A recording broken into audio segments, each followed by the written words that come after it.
Although most people assume, with good reason, that the song Lucy in the Sky with Diamonds is about LSD, John Lennon always insisted that it was about a drawing that his young son had made.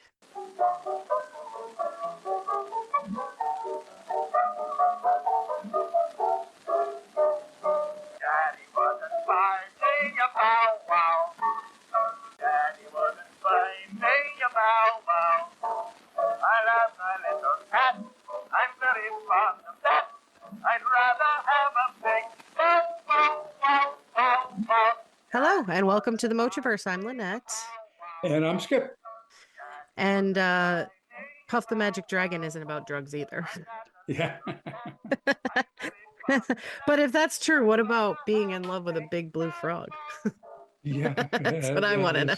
Yeah. That's No, questionable there. Yeah. right? Yeah. No, Yeah. actually, I believe Peter, Paul, and Mary that it's not about drugs. I know because it comes from a previous. I read somewhere that it comes from a previous child story or a poem that was about Custard the dragon. So I believe Mhm. that, but it's still funny to make fun of it. Yeah.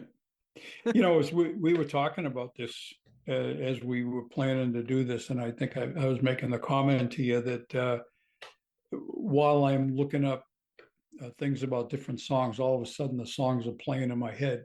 Oh So yeah. I'm thinking, as a warning to anybody that's listening, Hmm. uh, be prepared. You might have an earworm for a while on a particular song. Yes, exactly. Well, the best way to get rid of an earworm, in my experience, is to listen to the whole song. So, this would be a good opportunity for you to listen to all these songs, especially if you don't know what we're talking about when we introduce them.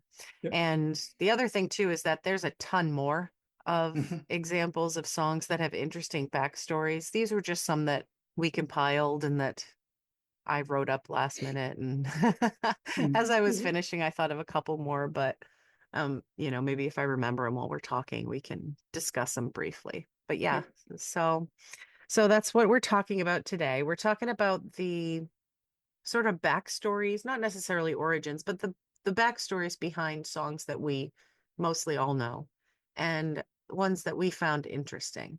It is kind of cool to think about a song that you just know all the words to, and you never really thought about what they were thinking at the time that they wrote it, or if there's a weird reason behind it.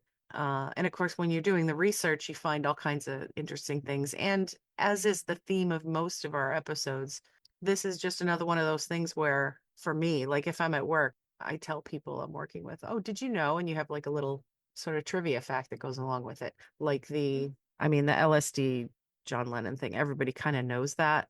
And everybody kind of knows what he said it was. And like about half the people believe it. And it could be true either way. But it is interesting to talk about and maybe tell somebody who doesn't quite know. But yeah, and a few of these you may already know. People have talked about these, and of course, you could find articles about all of them. But so that's what we're going to talk about today. So I suppose maybe we should just crack into it. There we go.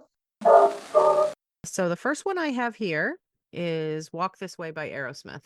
And before I tell you about this one, I actually, while I was researching it, I found another one from an Aerosmith song, which I thought was really funny. And I shared it with Richard because he thought it was interesting too. You know the song Dude Looks Like a Lady. Yep. Yep. Most people assume it's about like somebody dressed in drag, Mhm. right? But literally, he was in a bar and he saw somebody from a distance that he thought was a woman because she had like the 70s teased out blonde hair, and it was a dude. So he just How? thought it was funny. Hey, how many times have you seen somebody from behind and you think it's a lady, and then they turn around, they got their full beard and whatever. So Right. it happens. Yeah. Well, yeah, as a matter of fact, it used to happen a lot with my second husband. Mhm. Yeah, it was actually Vince Neil from Motley Crue that he saw in the bar. And I guess, Okay. yeah, which Richard found funny. And I guess later they told him that that was the backstory behind the song, and he was amused. He thought it was funny. Mm. So that's pretty cool. It's funny that growing up listening to that song or whatever, you would attach a completely deeper meaning to it, but it wasn't deep at all. It was just like that dude over there looks like a lady. Yep. It was like Yep. Vince Neil because of his hair.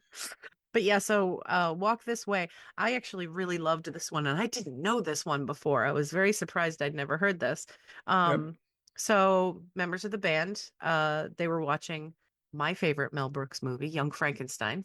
And the scene near the beginning, so he's getting off the train in Transylvania and he meets Igor Yep. and they do their introductions and everything, and there's a lot of like the bigger jokes in that movie are the misunderstandings between two people or whatever. And Yep. so he's acting like your stereotypical Igor, and he's got the mysterious voice and he's hunched over and he's got the hump and he's got a cane, and he's got his bags and they're going down a staircase and he's like, walk this way. And Frankenstein is just following him and he's like, no, no, no, this way. And he hunches over and he's doing the cane and he gives him the cane. And he's like, he does it for a second. Then he goes, what am I doing? And that's a really funny bit. Yeah. And so the guys in the band thought it was a funny bit too. And they really laughed. And they said, we should name a song after that. And they went to like Steven Tyler and they're like, we need to name our next song Walk This Way. And he's like, I'm not just going to name a song I haven't even written yet. And they're like, no, you have to. You have to do this. And they told him why. And I guess he agreed. Yep. So that's pretty funny. So yeah, walk this way. This way. No, this way. Go this Oh, way. it's so great because it reminds me of every moment I love in Young Frankenstein. Young Frankenstein is like the perfect comedy movie for me. There's nothing wrong with it at all. Nope. Nope. That's Every minute true. of it is funny. And we just lost Gene Hackman too. Yeah. And funny thing about the Gene Hackman about that movie Hmm. is that he asked to be in the movie. He He said, did. because I never do comedy. Yeah, he was golfing with Mel Brooks, or Mel Brooks knew him and he was golfing with no, he golfed with Gene Wilder, I guess. I couldn't remember Yep. exactly what. And he asked to be in the movie because he'd never done comedy. And he did a fantastic Oh, he job. did. Yeah. Oh, yeah. In fact, he improvised the line, I was gonna make espresso. And when you watch that line, he's the blind guy. He's the blind guy in the house, and he does all these things. He's like cigars and soup and tea, and he's like burning them and all this kind of stuff. And then he's leaving. The monster's leaving. He's like, "Where are you going? I was gonna make espresso." And instantly, it cuts to black. And the reason it cuts to black is that the crew were laughing so hard they were messing up the shot, so they just cut it because they couldn't have a slow fade out. Because it was That's such a cool. good Yeah. line. Yeah. Yeah. Oh, I love that movie so much. But yeah, so R.I.P. Gene Hackman. Hopefully we'll find out exactly what happened Yeah. in the days coming. So the next one I have on the list, I Don't Like Mondays. Do you know that song? That was more my. No, I don't. So it was Boomtown Rats. This was an MTV song. Boomtown Rats, Bob Geldof. He was the one who started like Live Aid, Hmm. and he had a hit with this song. Is basically tell me why I don't like Mondays. That's how it goes. And that's all I can Yeah. do for copyright reasons. Hmm. You're welcome.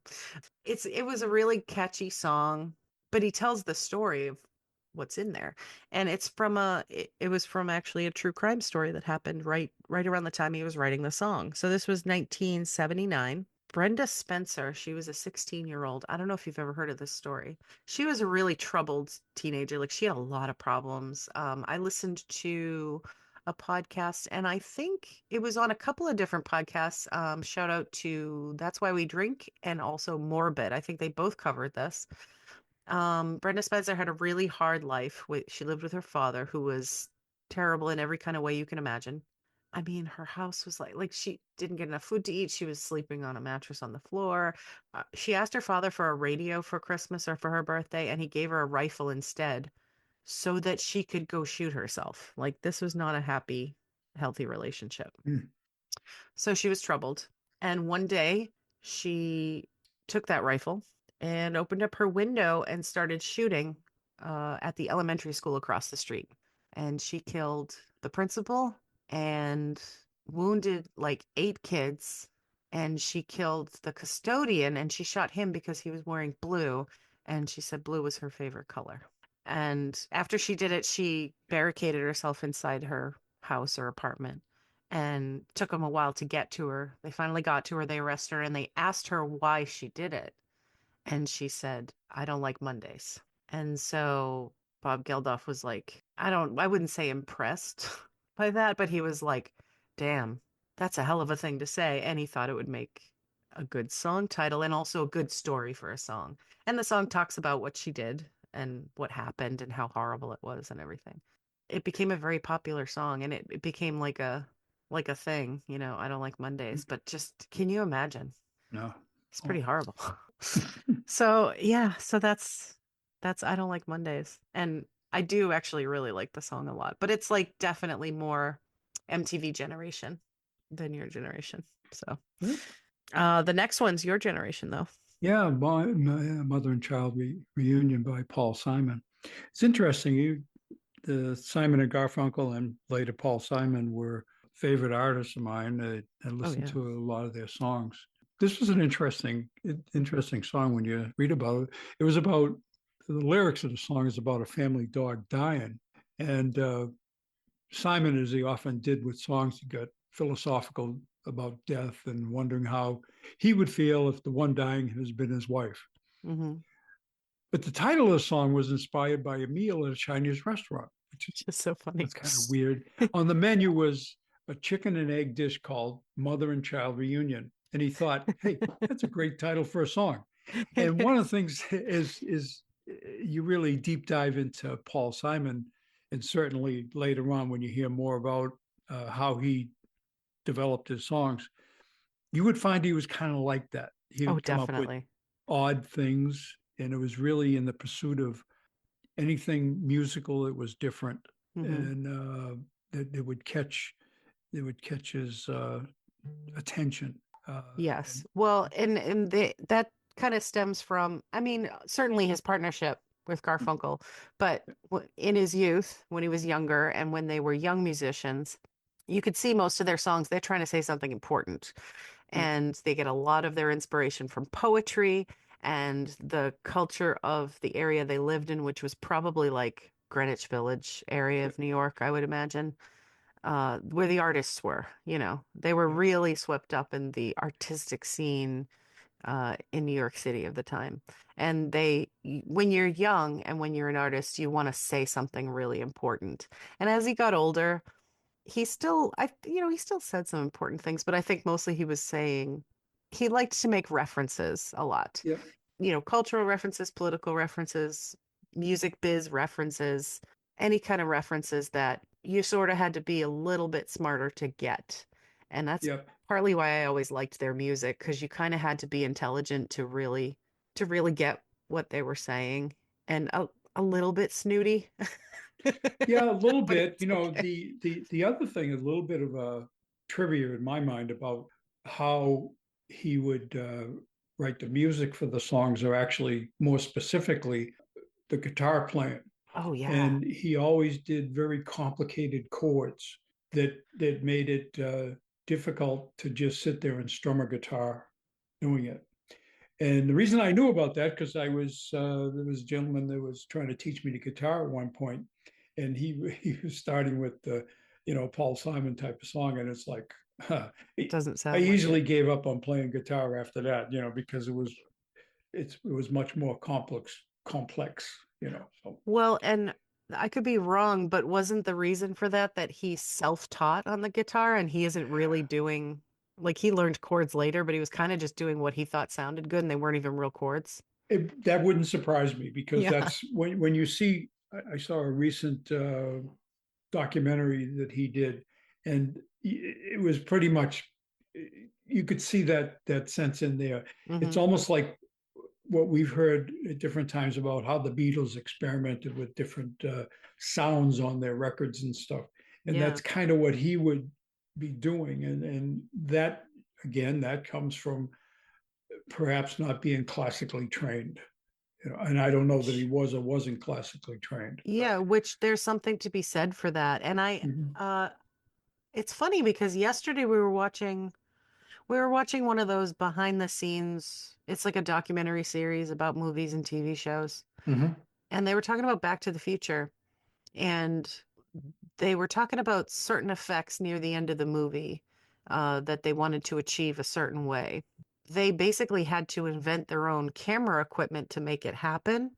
And a very good point that Zemeckis said was that there's no like R&D in the film industry. There's no like agency that develops these technologies and then gives them to the studios and says, this is how you can achieve this. They kind of like make it on their own while they're doing a project. Yeah. And then it becomes, hopefully after the project somebody gets a patent for a piece of equipment and then they Hmm. develop it that way, but there's no like R&D department that takes care of those sorts of things. And it's kind of the same for like writing. That's technical, but it's kind of the same for like writing music. There are technical, there are classical things that can be taught. There is theory that can be taught. But a good thing about a band like the Beatles was that they were like, well, what if we did this and this and this and see what it sounds like? And then it kind of works. And then they kind of go from there. That's the same kind of concept, but there's no rules. You can just make your own. Right. I Right. kind of dig that. And that's why I prefer the later, not later Beatles, but like anything kind of past those first couple of albums where it was like the yeah, yeah, yeahs and the hold your hands and stuff. I like those early songs, but my favorite Beatles stuff is when they were doing something you couldn't hear anywhere else. Right. Right. And they were interested in expanding stuff and making cool sounds and saying cool things and experimenting, even before like the drugs. Yeah. Okay, so the next one. My Sharona. Uh, everybody knows the song. Maybe not everybody has listened to the lyrics closely. It's a bit creepy. And it's creepy for a reason because the woman that the song is written for, her name is Sharona Alperin. She was 17. Some sources say 16 at the time that Doug Fieger, who was the lead singer of the Knack, met her. And he was shopping in her store. She worked in a clothing store. He was 25 with someone else, and his girlfriend was with him. And he like asked her out right then and there on the spot with his girlfriend in the store, and they started dating. Which is just it's just creepy. Dating a 16-year-old. I guess they dated for like 4 years. And I don't know, it's really creepy. It's creepy when you listen to the lyrics. It's creepy when you consider, I don't know, it's just something wrong. But I was reading an article in Variety, and it was an interview between Sharona and her daughter. And I guess Sharona has nothing but warm feelings about that whole time and reflects on it in a nice way. She's just like casually explaining to her daughter, her daughter's asking her about the some of the racier lyrics where he's like, I always get it up for the touch of the younger kind. And she's like, Mom, can you explain that? And she's like, well, he's just saying he gets off on young girls like me. Just like, Oh Ma. yeah. So, I mean, she was cool with it. I guess it didn't Yeah. bother her, but I don't know. It's a little bit creepy. And you and I talked about that other song, that song Claire, Gilbert O'Sullivan, Hmm. who Gilbert O'Sullivan wrote some weird stuff. Like his other song was just depressing as hell. Alone Again, naturally. But this song, Claire, he basically sounds like a love song for like 2/3 of the song. He's like, oh, the moment I saw you, I swear I felt something in me somewhere. And it's just all, and please say it's true that you feel the same way about me. And I'm like, okay. So he's in love with this person. And then he says the line, nothing means more to me than hearing you say, I want to marry you. Will you marry me, Uncle Ray? Hmm. And then you learn it's about his niece. And then the next verse, he starts talking about like, no, you can't stay up later. No, you can't have a drink. Oh, all right. Well, okay. And then he says he's babysitting his niece. And I'm like, okay, dude, but did you have to write the first half of the song like that though? Yeah. Yeah. I don't know. Is it cringy or am I just weird? Yeah, cringy, but I think that a lot of times with these songs is it's almost like they set you up and then you find out it's not what you think it is, you know. Like My Girl Bill? Yeah, I love that song. Yeah, that's true. That's true. You like get through the song going, what is this guy talking about? And he's like, it's my girl, comma, Bill. Okay, I see what you're doing there. So you're saying he's trying to do a twist. Yes, a Yeah. twist that catches you in at the end, you know. Hmm. Okay. I guess I can dig that, but I don't know. I think maybe in the future it's probably best to stay away from themes with children in them. Yeah, I think it is. It's You probably know, not a good idea to write a song that makes people think, what if they turned it off and never listened to the rest? yeah, that's true. Yeah, Oh my God. Yeah, so that's my Sharona. And it's still a fun song to sing. But yes, that's the backstory with that. yep. Next one. Do you want to do the next one? She's Leaving Home by the Beatles. I love that song. Yeah, yeah. Actually, it's a true story Hmm. about a runaway named Melanie Cole. Uh-huh. Lennon McCartney had read the newspaper story about her. In the newspaper story, it was heavily emphasized by the parents that they didn't understand why she would run away, Hmm. since she got so many nice things, lots of clothes, nice car, all that stuff Right. that people, kids, parents will give them thinking that, hey, this is what they want. Yeah. But, I kind of sympathized with the girl, the Lennon and McCartney, and wrote the song, inserting some of the things John, his aunt, used to say to him as examples of parents being so out of touch and not understanding the privileges they gave their daughter wasn't enough to keep her. So Hmm. it's given material things rather than emotional things. Yeah, and it's so evident in the song. I mean, when you Mm-hmm. listen to Yep. that song, you're just like, why are the parents being so ignorant about it? They're like, well, we just don't understand. Like, why we gave her everything money could buy. We struggled all our lives to get by, and how could she do this to me? Right. And it's just like, dude, like clearly you don't know your daughter. If she's Mm-hmm. doing this, and very interesting that the Beatles in the song emphasized that it was fun that she was leaving for. I mean, I'm Yeah. sure there was a heck of a lot more to it because they said fun is the one thing that money can't buy. And I'm like, well, Yeah, but you see, I think this is sort of typical of a kid that leaves home, and a lot of kids that leave home, they do that runaway thing, is that they think it's going to be fun, yeah, uh, as opposed to the drudgery of being a kid in a family that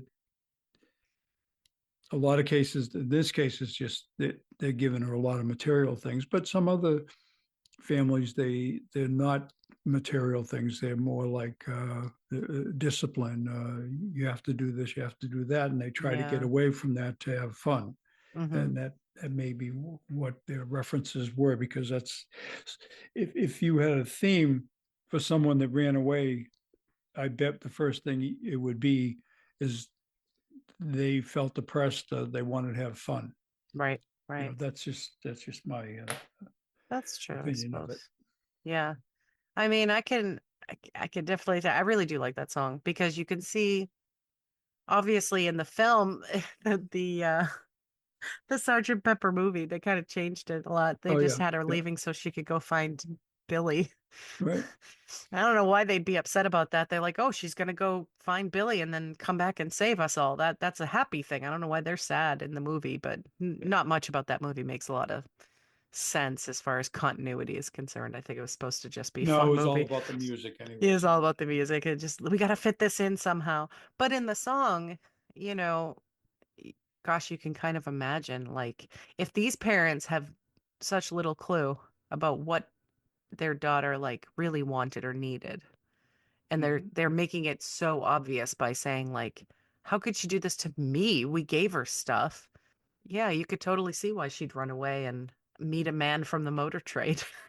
Whatever she was doing, whether that means something else, whether that's a whether that's code for something else or not, you Right, know? right.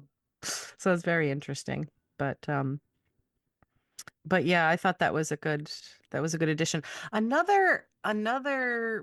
I think a lot of the Beatles songs took their stuff from the news, but Another Beatles song that reminds me of is Being for the Benefit of Mr. Kite. Yep.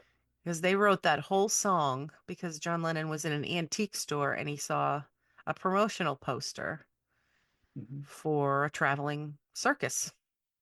Yeah. And basically the song lyrics are almost word for word what the promotional poster says.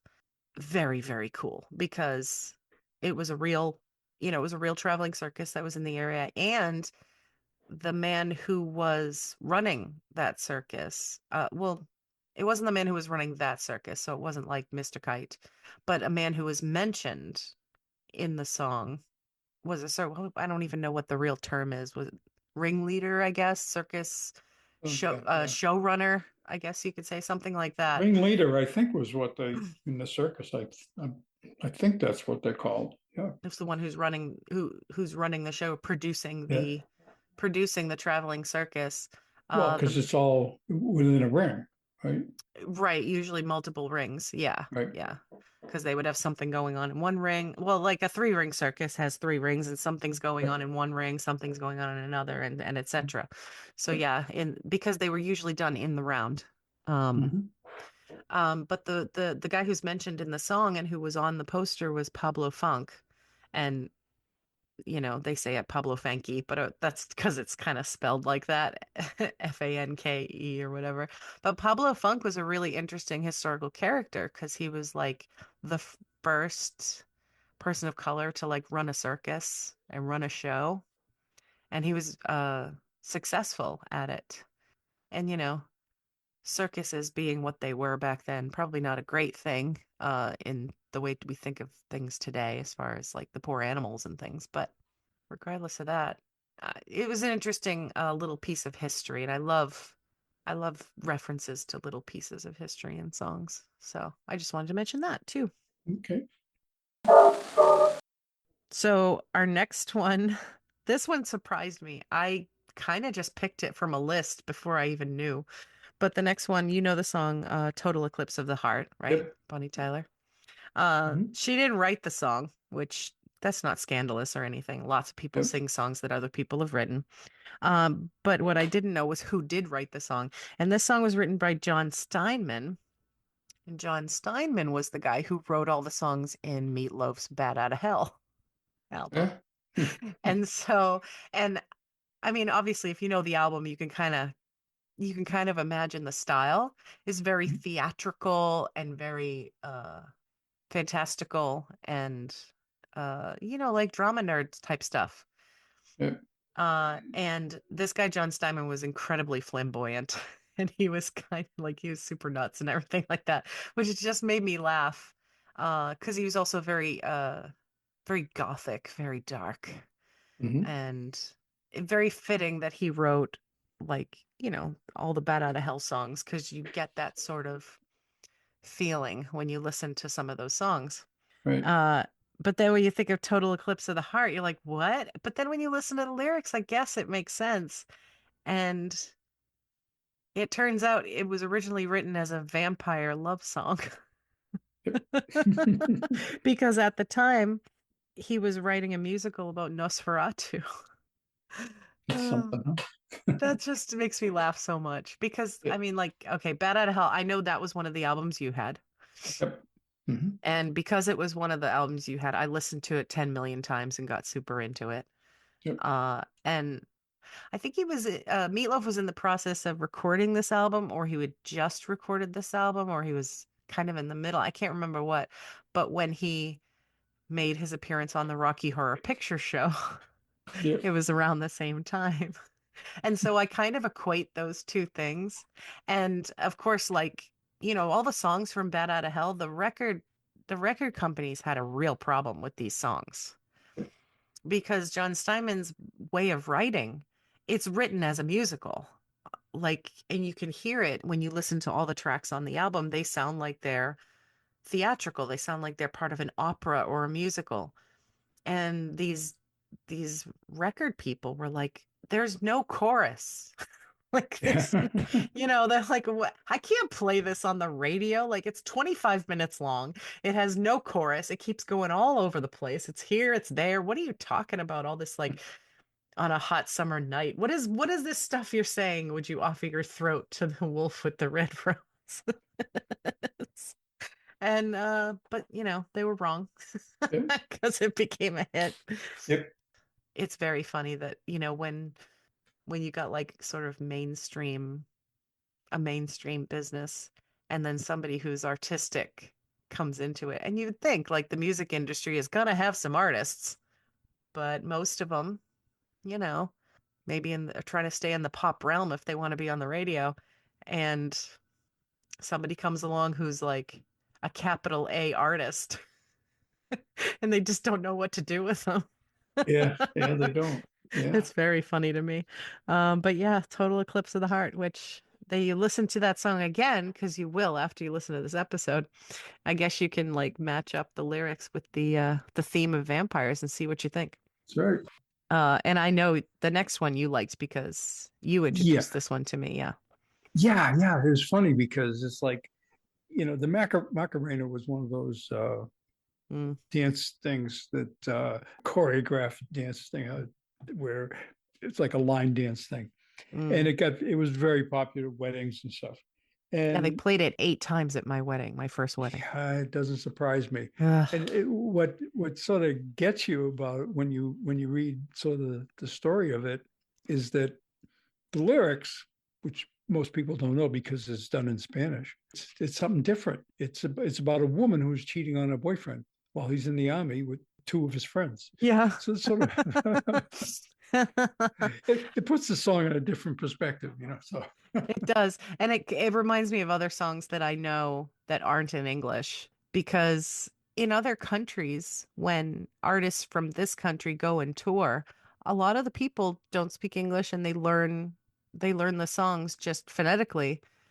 They're singing them and they're just like singing them passionately because they love the songs. And I think it's a little bit like what I would do listening to a song that's not in English and just really enjoying it and finding out later what it means. My example of that would be Sukiyaki, which yep, yep, one of my favorite songs. And if you don't ever look up the lyrics, it just from your impression of the way the song sounds, it doesn't sound like a sad song, does it? no, it And doesn't. it's an incredibly sad song. He's talking about like, he's kind of talking about like, I'm walking down the street and still I cry and he's very sad. It's like lost love and things. He's like Yeah, depressed and he's just never going to be happy again. And then he starts whistling, so you don't know. Like yeah, so and a lot of other songs like that too if you learn them in another language. Like most people of my generation don't know, even when they heard the English version, they didn't listen to the lyrics. They don't know the meaning behind the 99 Left Balloons. yeah, That just seems like a fun song to sing, but it's like war and killing people and and death and all kinds of terrible things. So yeah, so that's the Macarena. It doesn't surprise me that people would have a lot of fun with it and never learn what it means. The Gangnam Style, same thing. That's another line dance that people just gladly dancing around, not realizing that like he's basically just talking about like, I mean, it's not super deep or anything, but he's yeah, basically talking about a very specific neighborhood in South Korea, like a super rich area yeah, in South Korea. And he really digs like, those women who have a lot of money who wear their little athleisure outfits and, drinking a Starbucks coffee and looking all cute. And in the video, he's like screaming at her butt at a yoga class.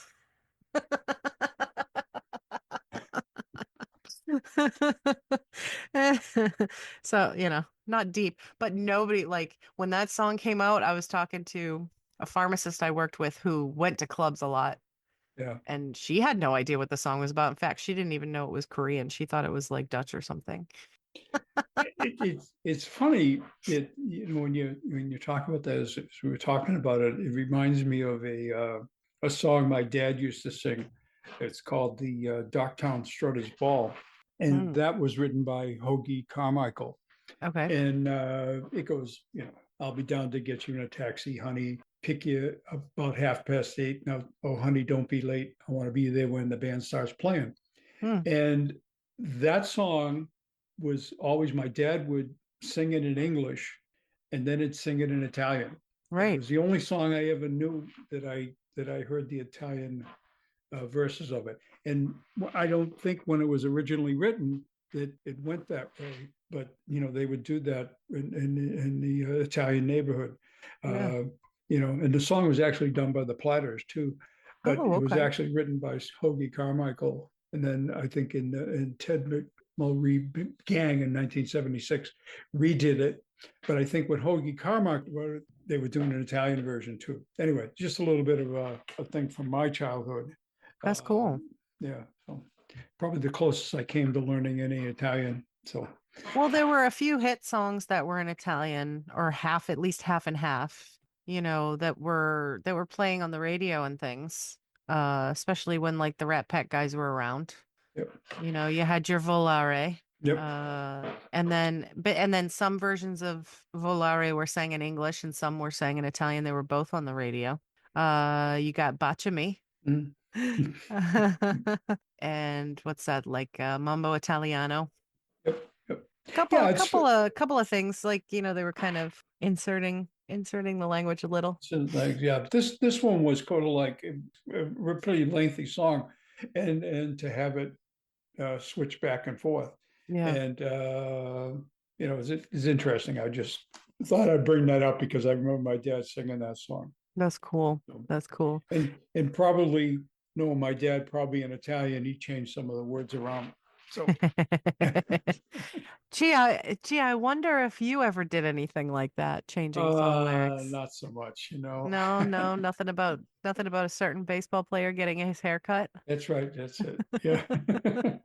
Hey, listen, I'm the only Yeah. person in my generation who even knows who Carl Yastrzemski Yes, he is, is. so. That's right. That's right. And he's in his 80s now. So He is. I was very surprised to see that he was still alive. Not that I'm upset that he's alive, but most of these guys are gone now. yeah, and I think back you dated a little bit was that he was a rookie in 1961. He actually replaced Ted Williams in left field. Hmm. So you just think about it that way. If he was a rookie at that point, maybe in his 20s, so how many years ago was that? That's more than 50 years ago, anyways. So, Yeah, so a lot more than that. more than that, yeah, Boy, you got an awful lot of stuff in Boston named after baseball, huh? I yeah, for guess we sure. really like this. Got that Ted Williams. Actually, is that even still there anymore, or is that gone But now with the big Ted dig? Williams Tunnel? Yeah. Oh yeah, it's still there. Is it Yeah, still there? Okay. that's I still don't. called the Ted Williams Tunnel too. Is it? So Okay, good. yeah.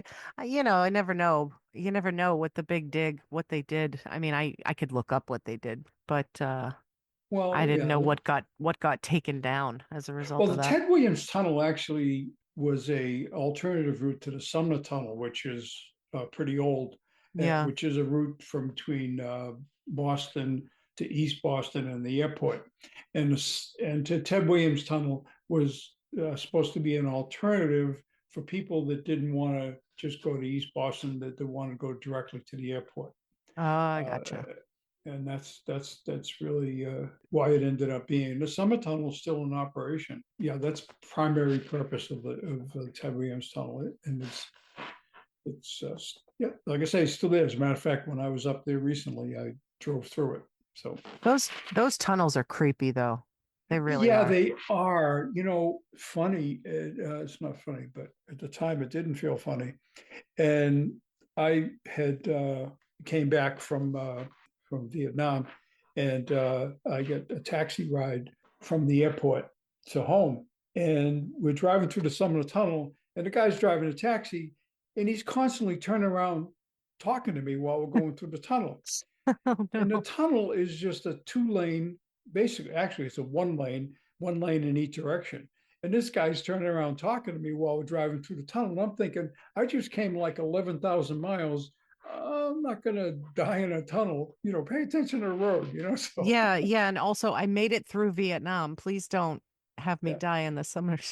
yeah, Yeah, those tunnels always scared me when I was a kid yeah, because of course they're dark and then they have the lights that yep, are that unnatural yellowish kind of color and yep, you never know if you're well, you can tell based on the color that's on the walls, whether you're underwater or not, but I didn't know when I was a kid. So you don't know if you're underwater and something's going to happen. And I don't know. I was afraid of that. Yeah, and the other part is that you never think about this, but if you have a traffic jam in that tunnel, and yes, they have ventilation, but Mm, that's it it's certainly scary. would stink of the exhaust fumes, so. Oh, yeah, it's scary. You just don't want to, you want to get out of it as soon as possible. It's just, Yep, yep, it's a scary place. But yeah, so Boston, folks.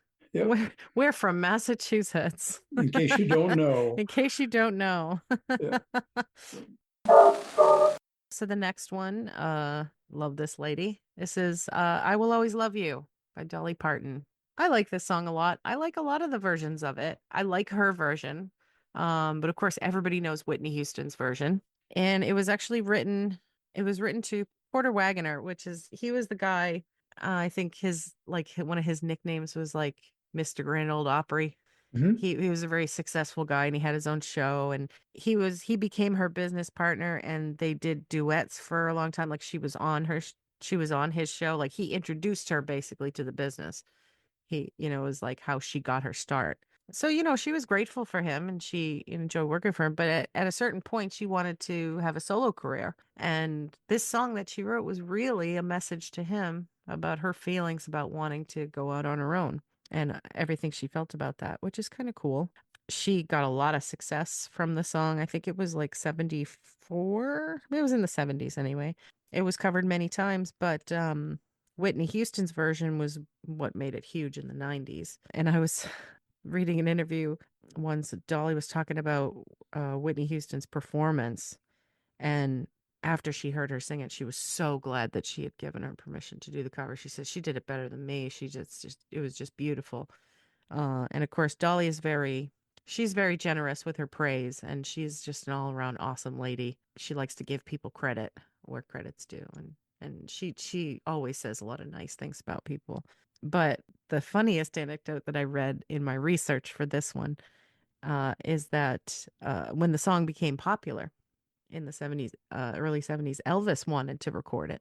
And of course, Dolly was interested at first because it's like, oh, wow, I've really made it. Elvis wants to do my song. And so she was interested and she was starting the negotiations. But she talked to Colonel Tom Parker and he let her know that it was customary for songwriters to give up half of the rights to any song that Elvis recorded. So she turned it down. She refused.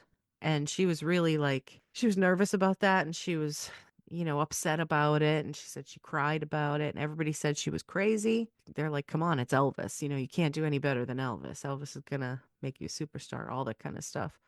But she just really stuck to her guns. And she was like, I just can't give it to him. He's going to kill it. It's not going to be the same. And then she said, when Whitney's version came out, she made enough money to buy Graceland. And that I didn't hear her in an interview saying that. I read it. But when Yep, I read that, I can hear her saying that in my head. yep, yep. Because she did have a way to just, put that little, well, as soon as that Mhm. came out, I had enough money to buy Graceland. Yeah, yeah. I just gotta love it. Love Dolly. She's just so good. I don't know if you ever saw that interview she did with Barbara Walters way back in the day. No, I don't think I did. Yeah. You know, Barbara Walters was being kind of mean to her Mm, because, as Dolly got famous, she had a reputation for making herself look different than a lot of the other women out there. She's, yep, the big hair and the big boobs and a lot of makeup. And Barbara Walters was kind of like, how she would ask questions yep. in a very passive aggressive way. She was criticizing her. And Dolly very politely was giving it back. It was nice because she said to her something along the lines of like, I forget what she said. It was something like, now back in the day, would I have called you and she used like, oh, she said back in the day, would I have called you like a hillbilly or Mm, something? One of the slang for, sort of, it wasn't redneck, it was like hillbilly or something. She goes, yeah, well, now I guess you could have called me that, but I would have kicked you in the knees or kicked you in the shins or something. yeah. It's like I can't replicate Dolly's exact attitude, but I No. admire it a lot. She's just so funny. She's just so perfect. But anyway, Dolly. Dolly. Do you want to do the next one?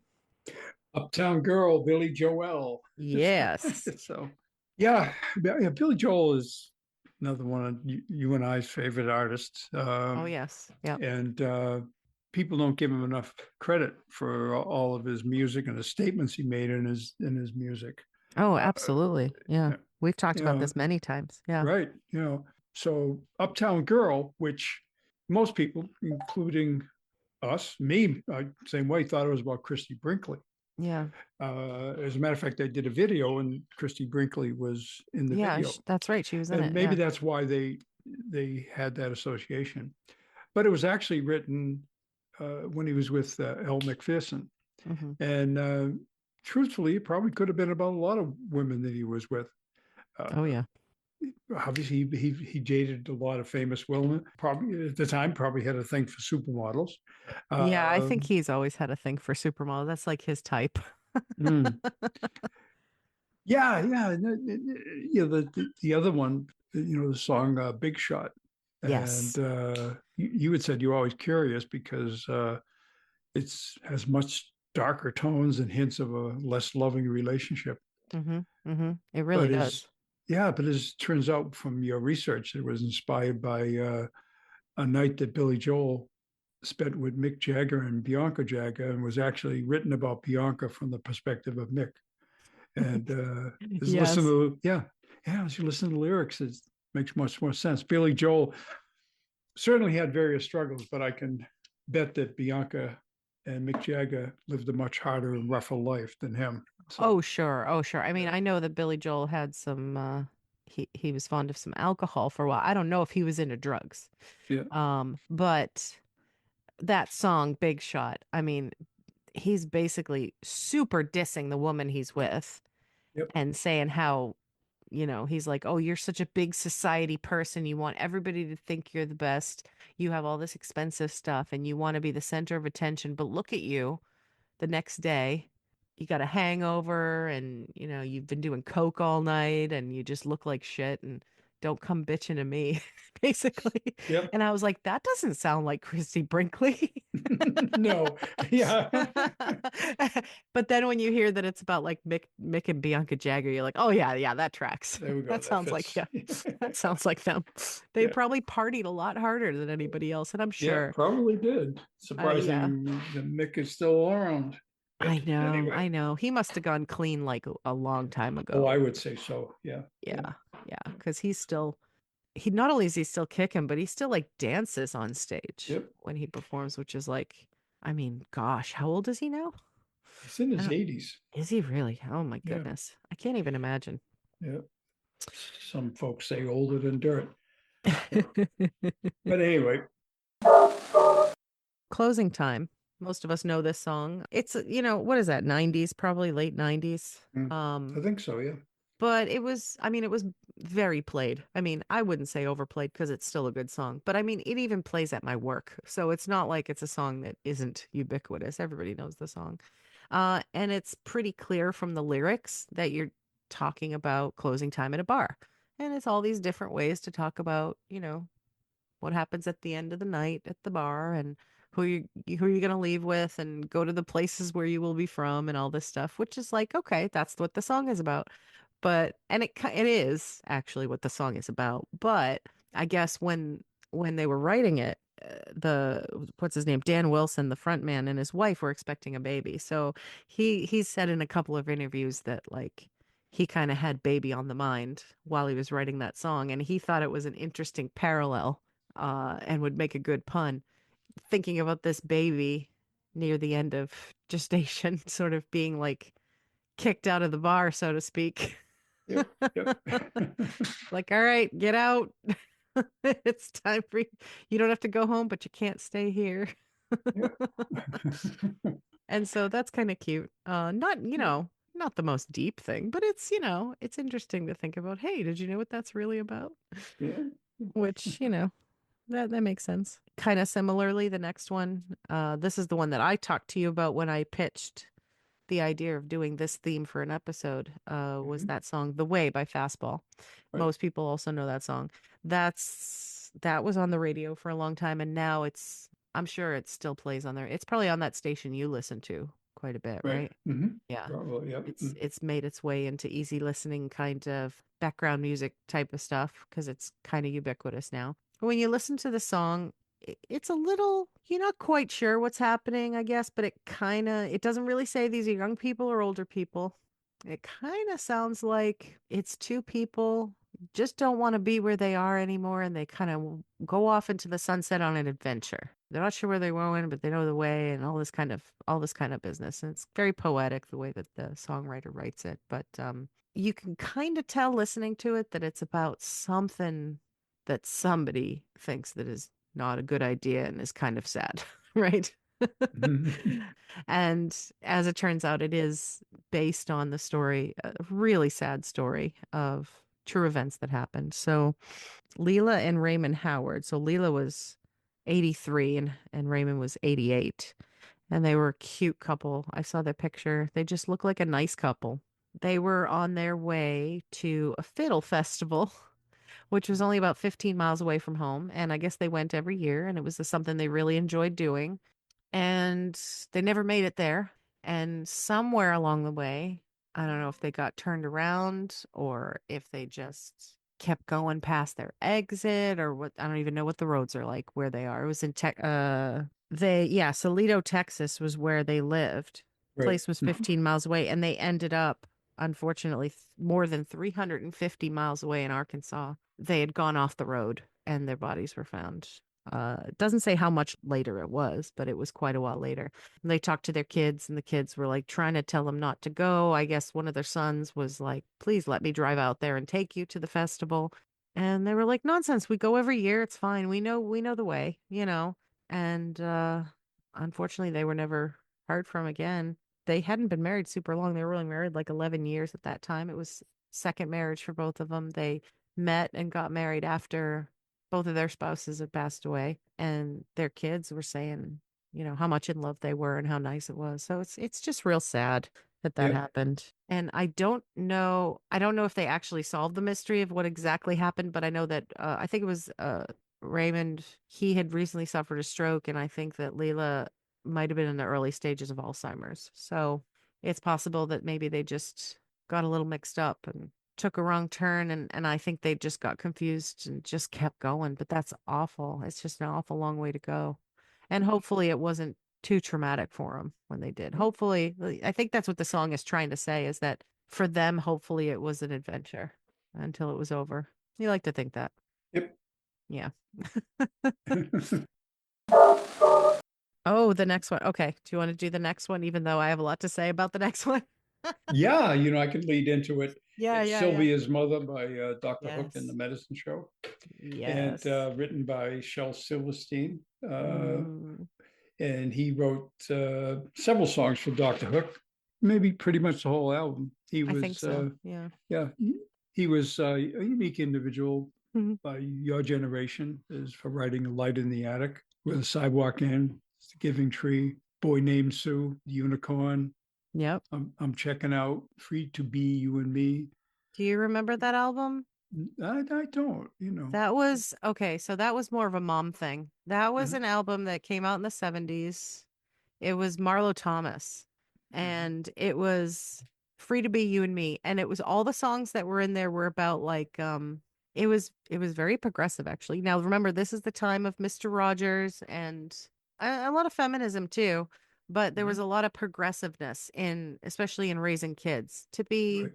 to be thoughtful, sensitive kids. And that album was full of a lot of like acceptance and things. Like there's one song about a boy who has like a doll because Mhm, he wants to play with the doll, and that's okay. You know what I mean? Those kind of things. And it's okay to be you because even if you're different, and it's okay to be you if you're like others. And it was I mean, a lot of people like put it down as like hippie bullshit, but I actually really like that album, and we listened to it a lot. Like mom had it, and also like I remember it was being played at the church all the time during like the Sunday school thing, where mhm. and our church, I don't know what other people's churches were really like, but I can imagine that our church was different than other people's churches because it didn't feel very churchy. It felt like I don't know, it felt like a hangout. and Yep. it felt like Romper Room, to be honest. Yeah. Which I think mostly only people from Massachusetts are really familiar with Romper Room, but I don't know. I don't know if that's true. Um but yeah, so he that album anyway. Very, Yep. very good memories for me. And Shelser was, surprised to learn that he had written some of the songs for that. He was kind of a kook. He was a beat poet. Hmm. He was quite a hippie. He was very artistic. He was a cartoonist, did a lot of like political statement stuff, but mostly not political. It's mostly it was mostly beatnik stuff, Right. that he was Right. doing. He did a lot of dark subjects too, Hmm. and he put a lot of his own personality in some of his music. I think he wanted the world to know him as kind of a philandering, drug-addled, you know, kind of wanderer Yeah. who just, because a lot of his songs like portrayed him that way. You just kind of have to listen to his songs to know. But when you're a little kid and you're reading like The Giving Tree and like Where the Sidewalk Ends, you don't realize that about him. But then he also wrote a book called Uncle Shelby's ABZs, which looks like a Sesame Street book about the letters of the alphabet. And it's like I is for ink. What rhymes with ink? DR blank blank blank. So it's like it's not too innocent. And he did write all those songs for Dr. Hook. Like he wrote Yep. Cover of the Rolling Stone, which was probably their more popular Yep. song. And he did that, When You're in Love with a Beautiful Woman and Spending the Night Together. He wrote that song. And of course, he did write Boy Named Sue. He wrote The Unicorn, which was more like a folk song that mostly Irish bands end up singing. Yep. Hmm. But I grew up with that song with the humpty-back camels and chimpanzees Yep. and rats and cats and elephants. It's definitely his style. So the song Sylvia's Mother, it's actually it's really sad and it's a heartfelt song, but it does have his style. There's a little bit of humor in it. There's a little bit of quirkiness in it. And when you listen to the song, it's very clear what's happening, but it's exactly what happened to him when he was younger. He fell in love with this woman named Sylvia. She broke his heart and went off to marry another man. And he was like obsessed with her. And he called her house from a payphone. And I'm sure the operator kept saying 20 cents more for the next 3 minutes or whatever. Yep. And the mother answered, and her mother would not let him speak to her. And she just kept saying things like, "Oh, she's very happy now and she's going where she needs to be." And you can tell in the song that the mother was pretending she was not talking to him so that Sylvia wouldn't hear, because she says, "Thank you for calling. Won't you please call again?" at the end, Yep. which is like, oh, it's like not only is this mother going, don't talk to her. She doesn't want to talk to you. She's leaving. She's marrying this guy, but she's also not letting Sylvia know that he called. Super manipulative. Yep.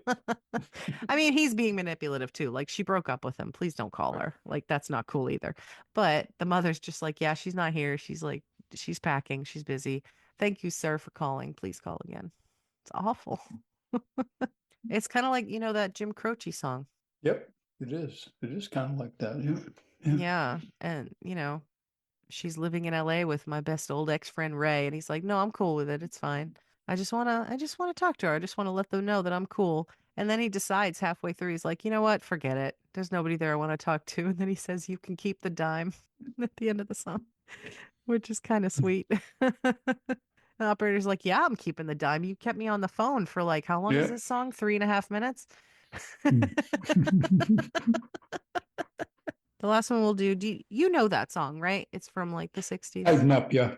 Yeah. Yeah, the Tighten Up. I actually really love that song. I don't know if most people who would listen are familiar with that song, but it's a really groovy song. It's like really good to like, I don't know about dance to, because I don't actually dance that often, but you could definitely move to it. It's like really upbeat and really cool beat, really cool rhythm. And it was basically an amateur record. They were just kind of recording it, Obviously, they wanted to sell the record, but they weren't sure they were going to. And it was a bunch of friends. It was Archie Bell and the Drells Yep. from Houston,